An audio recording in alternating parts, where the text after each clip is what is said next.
മഞ്ഞിൽ പുതഞ്ഞുകിടക്കുന്ന ചരിത്രങ്ങളും മിത്തുകളും തേടി ഹിമാലയത്തിലൂടെ നടന്നെത്തുന്ന ബദ്രീനാഥ് തീർത്ഥാടകർക്കും സാഹസിക സഞ്ചാരികൾക്കും ഒരുപോലെ നവ്യമായ ഒരു യാത്രാ അനുഭൂതി പകരുന്ന ഇടമാണ്. വിശ്വാസങ്ങളും കഥകളും ചേർന്നൊരുക്കിയിരിക്കുന്ന ഇതിൻ്റെ ദിവ്യപരിവേഷം ഓരോ വർഷവും ലക്ഷക്കണക്കിന് വിശ്വാസികളെയാണ് ആകർഷിക്കുന്നത്. അളകനന്ദ നദിയിൽ ഒഴുക്കിൽ നിന്നും കിട്ടിയ വിഷ്ണുരൂപം പ്രതിഷ്ഠിക്കപ്പെട്ടിരിക്കുന്ന ഈ ക്ഷേത്രം തീർത്ഥാടകർക്ക് മാത്രമല്ല, സഞ്ചാരികൾക്കും സ്വപ്നയാത്രയാണ് സമ്മാനിക്കുന്നത്. ഓരോ നിമിഷവും മുഖം മാറിമറിയുന്ന പ്രകൃതിയിലൂടെ വേണം ഇവിടേക്ക് എത്തിപ്പെടുവാൻ.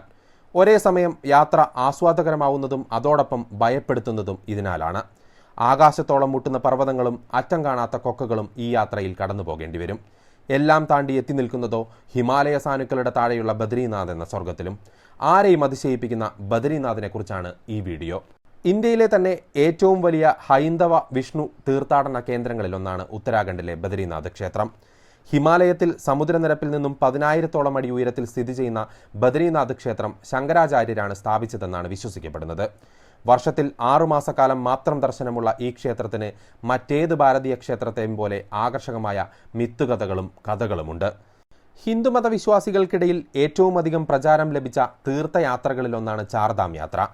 ദൈവങ്ങൾ വസിക്കുന്നുവെന്ന് വിശ്വസിക്കപ്പെടുന്ന 4 സ്ഥലങ്ങളിലൂടെയുള്ള കഠിനമായ തീർത്ഥാടനമാണിത്.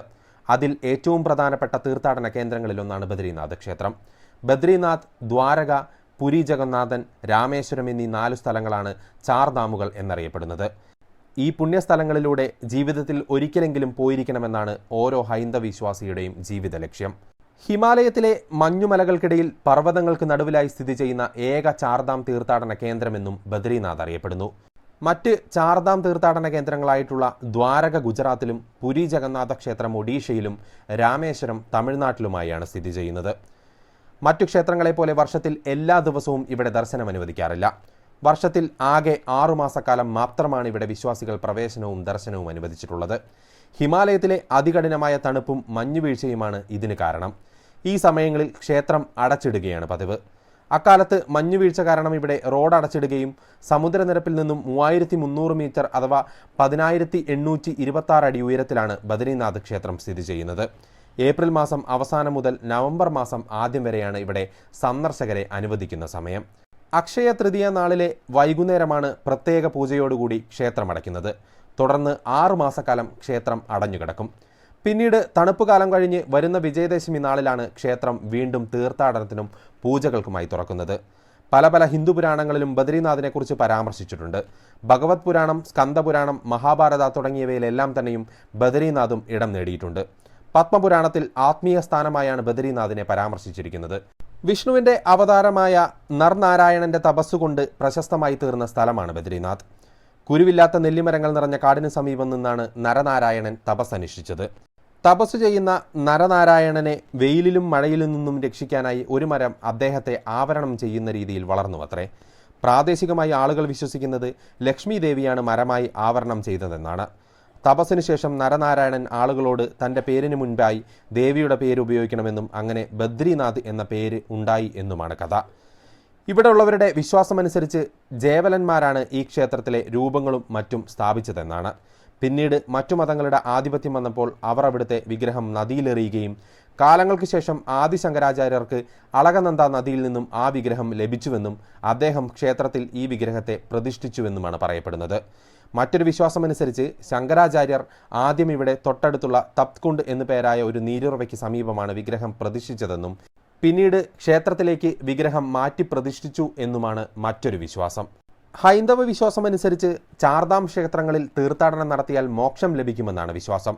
ജനനത്തിനും മരണത്തിനുമിടയിലുള്ള പുനർജന്മങ്ങളിൽ നിന്നും മോചനം നേടി മോക്ഷം ലഭിക്കുവാൻ ഈ തീർത്ഥാടനം സഹായിക്കുമെന്നാണ് പറയുന്നത്. ഇവിടുത്തെ അളകനന്ദ നദിയിൽ മുങ്ങി നിവർന്നാൽ മോക്ഷം ലഭിക്കുമെന്ന് പറയപ്പെടുന്നു. മറ്റൊരു വിശ്വാസമനുസരിച്ച് വിഷ്ണുവിൻ്റെ 2ാം വൈകുണ്ഠമെന്നും ഇവിടം അറിയപ്പെടുന്നു. ഭൂമിയിലെ വിഷ്ണുവിൻ്റെ 2ാം വാസസ്ഥലം എന്ന നിലയ്ക്കും ഈ ഒരു ക്ഷേത്രം വളരെ പ്രധാനപ്പെട്ടതാണ്. വിശ്വാസികൾക്കും ഇവിടം പ്രധാനപ്പെട്ടത് ആകുന്നതുകൊണ്ടാണ്. ആദിശങ്കരാചാര്യർ ക്ഷേത്രത്തിൽ പ്രതിഷ്ഠ നടത്തിയ കാലം മുതലേ കേരളത്തിൽ നിന്നുള്ള നമ്പൂതിരി ബ്രാഹ്മണന് മാത്രമേ ഇവിടെ പൂജകൾ ചെയ്യാൻ അനുവാദമുള്ളൂ. ഈ മുഖ്യ പൂജാരി അറിയപ്പെടുന്നത് റാവൽ അഥവാ റാവൽജി എന്നാണ്. ഗർവാൾ രാജാക്കന്മാരുടെ കാലത്ത്, അതായത് 17ാം നൂറ്റാണ്ടിലാണ് ബദ്രീനാഥ് ക്ഷേത്ര നിർമ്മാണവും കൂട്ടിച്ചേർക്കലുകളും ഉണ്ടായത്. പിന്നീട് 1803 നടന്ന ഹിമാലയത്തിലെ അതികഠിനമായ ഭൂമികുലുക്കത്തിൽ ക്ഷേത്രത്തിന് കാര്യമായ കേടുപാടുകൾ സംഭവിച്ചിരുന്നു.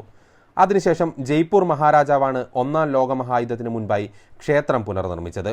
ശേഷം ക്ഷേത്രം സന്ദർശിച്ച ഇൻഡോർ മഹാറാണിയായിരുന്ന അഹല്യാബായി ക്ഷേത്രത്തിന് സ്വർണത്തിൽ നിർമ്മിച്ച കുട നൽകിയതും പ്രസിദ്ധമാണ്. പിന്നീട് 20-ാം നൂറ്റാണ്ടിൽ ഗർവാൾ 2 ഭാഗങ്ങളായി വിഭജിക്കപ്പെട്ടപ്പോൾ ക്ഷേത്രം ബ്രിട്ടീഷുകാരുടെ കീഴിലായെങ്കിലും ക്ഷേത്ര നടത്തിപ്പിന്റെ മാനേജ്മെന്റ് കമ്മിറ്റി നിയന്ത്രിച്ചിരുന്നത് ഗർവാൾ രാജാവ് തന്നെയായിരുന്നു. ബദരിനാഥ് ക്ഷേത്രത്തിലേക്ക് എങ്ങനെ എത്തിച്ചേരാമെന്ന് നോക്കാം. ട്രെയിൻ മാർഗം ഹരിദ്വാർ റെയിൽവേ സ്റ്റേഷനിലെത്തി ബദരിനാഥിലേക്ക് ബസ്സിലോ കാറിലോ എത്തിച്ചേരാനായിട്ട് സാധിക്കും. ഹരിദ്വാറിലെ അയ്യപ്പ ക്ഷേത്ര ദർശനം കഴിഞ്ഞ് ഋഷികേശിലെ ആശ്രമത്തിൽ വിശ്രമിക്കാം നമുക്ക്.